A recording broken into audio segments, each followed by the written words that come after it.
Michael, thank you for joining us. I know that you are backing Liz Truss, forcefully backing Liz Truss in this race. Does it worry you, this new Rishi Sunak website, where people can type out their mortgages and under interest rates, if they get up to 5%, they can see, for example, just how much more they'll be paying every single month? It's a punchy move. It's a punchy move, but I think it's aimed at the general electorate.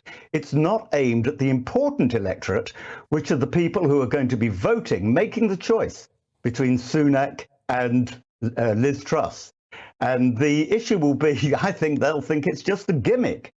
And also, you know, they will have also, many of them will have read in the Times, Robert Goodman, who is the editor of Conservative Home, saying that the trouble with Rishi, actually, when he was Chancellor, and still the case, actually, is that he's been completely captured by Treasury orthodoxy.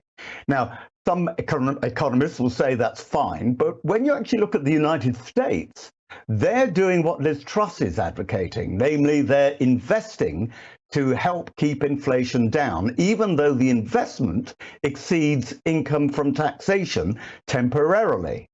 And you know what? The US dollar is going up compared with the pound, it's going up compared with the euro, and that's because the markets believe that the Americans are getting it right, and the Europeans, including Rishi Sunak, are getting it badly wrong.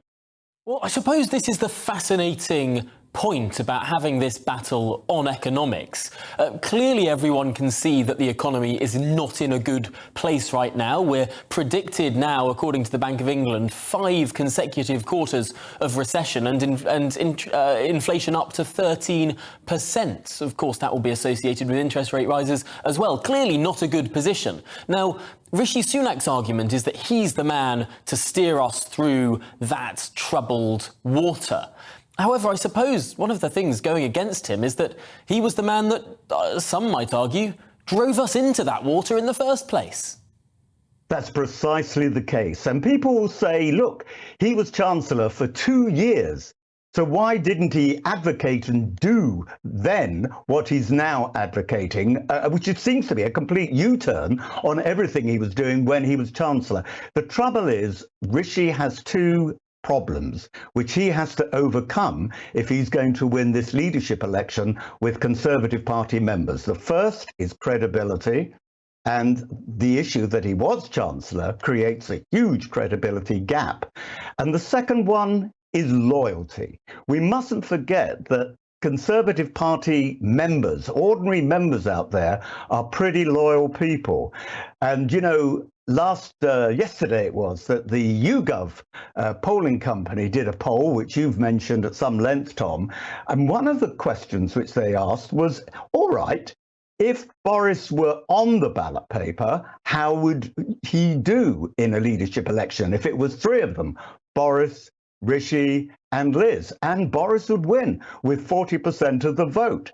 And when that same group of people were asked, were the MPs right in being disloyal and knifing Boris, 53%, these are the people who will be electing, don't forget, either Rishi or Liz, 53% say MPs were wrong and only 41% they were right. And many look at Rishi and say it was your resignation which precipitated the fall of Boris. And that's going to be a real hurdle for him to have to overcome.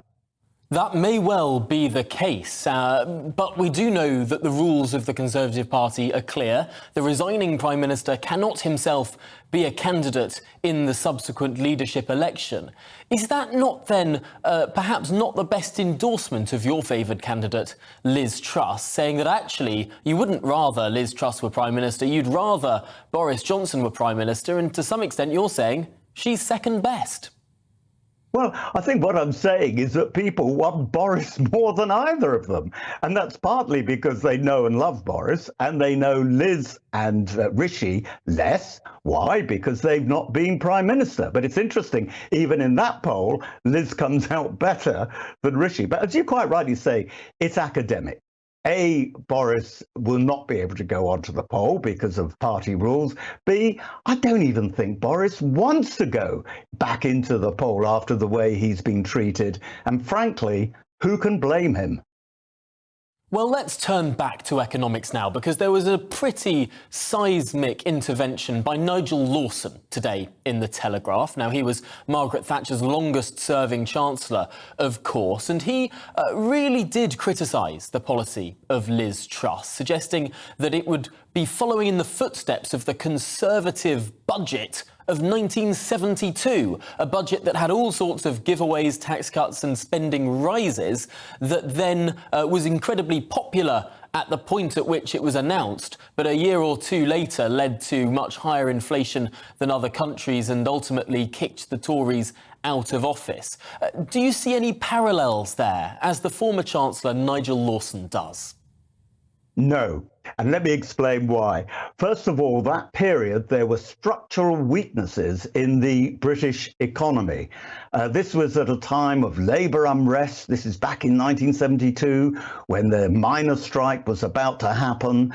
There was huge inefficiencies in the labour market. There were relatively high levels of unemployment. And that boom, boom, Barber budget, as it was known as, was not the right budget for that time. But these are not those times. Inflation at the moment is not being driven by the factors that drove that situation 50 years ago, for God's sake, 50 years ago. Inflation is being driven all over the world by increased fuel prices and increased food prices for reasons I don't have to rehearse here. You know them as well as I do. But I will just say, getting out of COVID, and of course the Ukraine war. And that's affecting every country. Well, Michael Fabricant, it's been fascinating to have your analysis here, of course, supporting Liz Truss. We're going to turn... before we go to our next, I must ask you just one final question in this race, Michael Fabricant, which is that we've heard so much about the economy, so much about personality, but I think it would be remiss to not mention other issues. When it comes to crime, when it comes to migration, which Rishi Sunak mentioned at length in Wales yesterday, is there much difference between these candidates at all?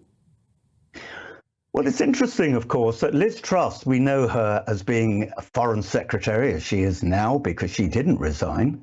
We know that she was trade minister, but people often forget that she was justice secretary and a very enlightened Lord Chancellor too, as well as working, by the way, in the Treasury. Look, there are certain levers that both Rishi and Liz can pull, and there are a limit to those levers. You know, many years ago, I went in a Royal Australian Air Force plane. I was actually on holiday, a private holiday, but I went on a Royal Australian Air Force plane because I was asked to, and I thought it'd be great fun to go north of Australia, the north of Australia, and where you've got also, Indonesia to the north, and they were monitoring boat people. And the difference there, of course, is that there are international waters between Australia and Indonesia. We have limited levers to pull, because there are no international waters across the English Channel. You're either in English waters or in French waters, and we can't push people back into French waters if the French don't want us to, because we've got enough wars in the moment. We don't want one with the French. And the French are trying their best as well. So you know what? Rishi can say what he likes. Liz, too, will be saying what she thinks she will do. The proof of the pudding at the end of the day will be in the eating. And it ain't going to be an easy one to solve. And I think everybody has to accept that.